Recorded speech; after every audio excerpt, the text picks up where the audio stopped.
Thank you very much for the opportunity to be here today and talk to you about what's near and dear to my heart, which is provider education. And I will just tell you that I come from a perspective of balance, and balance in a positive sense. And that is that I do believe that some patients benefit from opioids for chronic pain, and I believe others are harmed. And I think that we can, as as clinicians, we can figure that out. We can actually do this in a way that allows people who are benefiting to continue getting opioids and those who are being harmed from not getting them. So let's talk about provider education and opioid risk evaluation mitigation strategies. So first, I'm probably telling you something you already know, and that is, as a general internist, I'm well aware that there's a pain medicine expert gap. That is, the majority of patients with chronic pain are being seen by folks like me in primary care, but only a small proportion of those, 5% of patients, ever receive a pain specialist consult. And the reason is because we just don't have pain consults. And when you do have pain consults, it's a little difficult to know exactly what they do, right? Because some are purely interventionists and some are not. But what we really need from a primary care perspective is kind of comprehensive pain management programs that we can refer to, and those really don't exist. There's also an education gap. I received very little training during my medical school training and residency training on pain management, on the safe use of opioids as a tool for treating chronic pain, and certainly around issues around addiction. So when it's been looked at in surveys, an average of 10 hours of pain management education in U.S. medical schools, 4% of over 100 medical schools, only 4% required a pain course, and only less than a third of medical schools offered a opioid prescribing education program. But there's good news. And the good news is that there's a lot of attention being paid to this lack of education at all levels of kind of undergraduate, graduate, and continuing education around this issue. And this is just an article that was published this year from Academic Medicine that highlighted the core competencies that were developed by the 4 deans of the 4 medical schools in Massachusetts, Harvard, BU, Tufts, and UMass. And this was something that the governor, Governor Baker, had asked the deans to get together and develop core competencies around that. And so the other authors include the Commissioner of Public Health, as well as the director of our Mass Medical Society. So it was a joint effort from all these medical schools to develop core competencies. So I think this is all changing, and medical schools are going to start having. And I can offer you some reasons why I think it's been a lack in medical training, but I'll get to that if you have questions. So let's talk about the REMS, the ERLA opioid REMS strategy. And so back in 2012, the FDA started requiring this class-wide REMS for all extended-release long-acting opioid analgesics. And now there are currently there are 27 manufacturers of those ERLA REMS, opioid analgesics, and they make up what's called the RPC, or the REMS program companies. Now, their goal is to reduce serious adverse effects or outcomes, including addiction, overdose, and death, resulting from inappropriate prescribing, misuse, and abuse, while maintaining patient access to pain medications. And I think we would all agree that those are, it's a reasonable goal. Now, the FDA created the curricular blueprint, the blueprint for prescriber education, that these REMS programs needed to be based on, this FDA blueprint. As you heard, and there was a lot of talk about this, should it be mandatory or not? It is currently a not mandatory deal for prescribers. It's mandatory for these companies to fund this education, but it's not mandatory for prescribers to take it. Now, this is the FDA blueprint. It includes assessing patients for treatment, initiating therapy, modifying dosing, discontinuing use, managing therapy, counseling patients and caregivers about the safe use, and then general drug information and specific drug information. But I will tell you, at least from personal experience with our own program, which is the longest running REMS program, as well as the programs that I'm familiar with, although everything in the blueprint is covered, nobody in their right mind would run a CME program that just addresses this. Everyone puts opioids in context, talks about multimodal care, talks about non-opioid pharmacotherapy, talks about non-pharmacotherapy. And so no one is just sticking to teaching about extended release long-acting opioids, which I think is a misnomer that a lot of people have talked about. Like, you know, I didn't come to learn about opioids, I came to learn about pain, and I think all of these programs address pain. Now, the RPC is to provide, so those companies provide independent educational grants to accredited continuing education providers to provide continuing education based on this blueprint. So this is another thing that's unique to this REMS. That is, it wasn't money going to anybody to create curriculum. It was basically money going to CME providers like Boston University and others. And the FDA worked with the Accreditation Council for Continuing Medical Education to ensure compliance with the ACCME accreditation standards for commercial sports, so that there were firewalls between, the manufacturers and the educational program based on the FDA Blueprint. Now, you had seen some of the knowledge assessments that are being done to evaluate this program. And I don't think any of us would be satisfied with that as a metric for whether or not education works. That is knowledge change. And I would even argue that some of those questions I wouldn't even answer correctly. I mean, doing a full history and physical exam at every follow-up visit doesn't make sense, right? And so it's no wonder that people are getting some of those questions wrong, because I just think the questions are bad. These programs are also subject to independent audits to confirm that we're complying with the FDA Blueprint. That is, everything is being covered. So you might ask, well, does CME work in general? And it turns out that it's been looked at in systematic reviews that CME does work. It improves physician performance and even patient health outcomes when it's been looked at, and you can look at these specific references.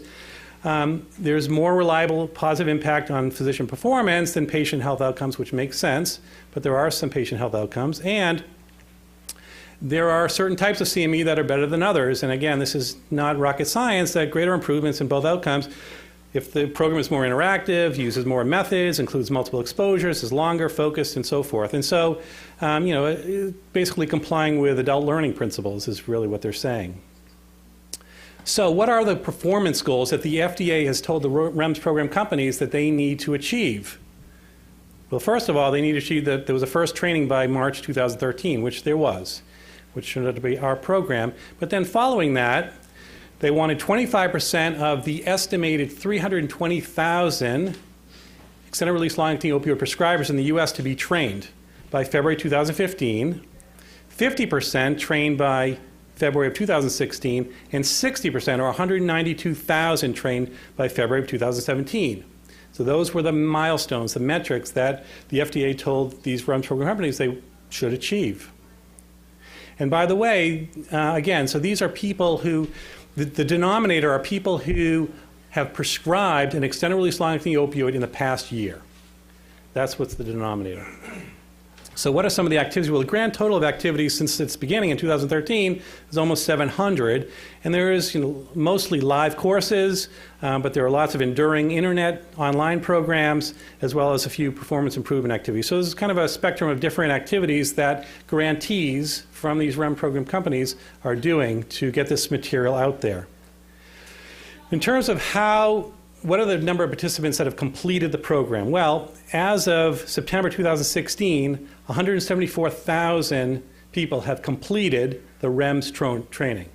However, when you look at, well, how many of those are actually registered to prescribe Schedule II, III drugs, that is, the opioids that we're concerned about, it's 73,000, or 42% of the total.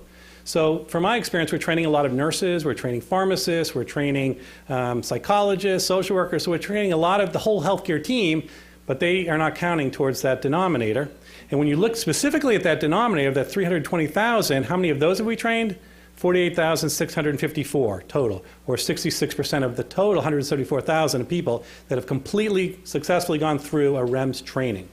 So we're training a lot of different people, but not at the numbers of the FDA-defined prescribers. Who are these people? Well, the vast majority are physicians, followed by advanced practice nurses and physician assistants, but certainly we're training other professions, and dentists, and pharmacists, and podiatrists, and so forth.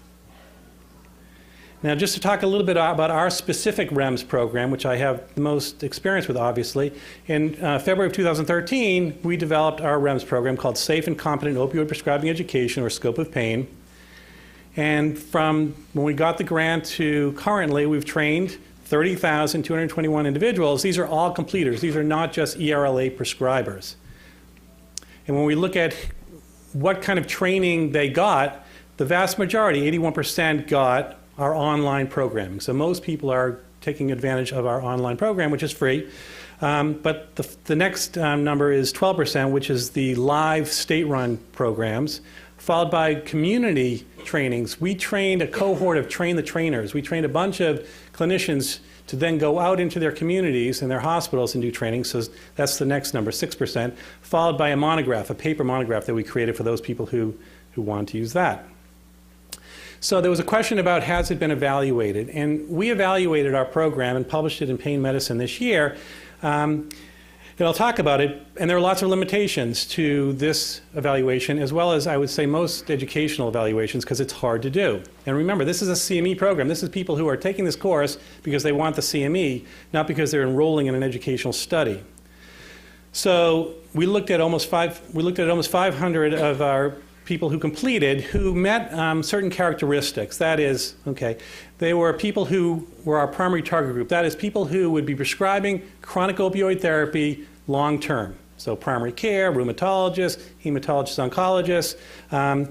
And the total target group was 2,850. So you'll say, well, boy, you only got 476 of them in follow-up. And that's true, that's 17%. And it turns out that with CME follow-up studies, 5% is considered okay, because again, these people have no incentive, they're not getting paid, and no incentive to do some follow-up. But when we compared the participant characteristics of that 500 or 476 with the total, everything that we've measured in terms of demographics, they look the same. Majority physicians, mostly family medicine, internal medicine, 60% greater than 11 years of practice, and most completed the online programming. What we found was immediate post-program, significant increase in knowledge, but what we found was that 87% when they were leaving the program said, I'm committed to make a change. And this actually, in the literature, predicts actual change. And then at 2 months, when we asked them about their knowledge again, it persisted. They had significant increase in knowledge, but 2/3 reported increase in confidence in applying safe opioid prescribing care. 86% reported implementing practice changes. This is self-reported, but it's still what they said, and also improvements in alignment of desired attitudes towards safe opioid prescribing. So challenges to determining whether or not this REMS program is doing anything at all is the following, and that is we have inadequate data. Why? Because we're trying to limit the burden of the participants. That is, you sign on for an online CME course, and you start getting asked all of these questions, you might say, forget it, I'm not going to do it. And what's your incentive to return our survey 2 months later? And we have limited access to those participants. We have limited contact information to then follow up with them. There's limitations in surveillance, utilization, and patient access data, so we'd really like patient-level outcomes, but how do you get that under this circumstance? And also, any improvements, if you look at an outcome like decreased opioid prescribing, is that decreased opioid prescribing to the people who don't need it? Or is that decreased opioid prescribing to everybody? And is it being judicious or fearful? And really, the difficulties, I found it when we went to the advisory committee at the FDA, that we lost either way. That is, if we said there were some benefits, the argument would be, well, how do you know it was the REMS? It wasn't naloxone distribution or buprenorphine expansion. And if we didn't show benefit, it's like, well, why isn't this program working? And so I think it's really challenging to figure out, does this educational program work? And there are factors that limit the uptake of this training, including that it's voluntary. The length of the training, if you're going to fill in that whole blueprint, is 2 to 3 hours, which is long. There's no opportunity for people to test out. We know that there are some individuals who don't need a course in this, and we should be able to count them as people who have competency in this area. There is suboptimal REMS awareness, no question about it, and there's lots of competing trainings, and that's fine. I mean, NIDA has a training, SAMHSA has safe opioid prescribing trainings.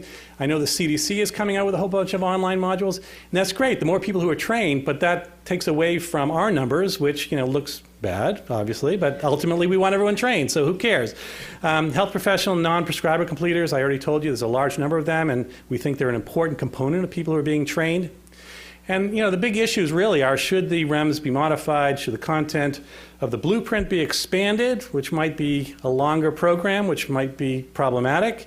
And finally, should prescribers be required to complete the training? And what are the consequences of that, right? If people can opt out, does that mean less access for patients who need care? Does that mean burnout for people like me who are willing to opt in? So I think there are things to think about in terms of this. And you know, does the FDA even, they don't even have regulatory authority over this, right? So it's you know, it's the DEA and other folks. So anyway, so that's my view of education. Happy to answer questions afterwards. Thank you.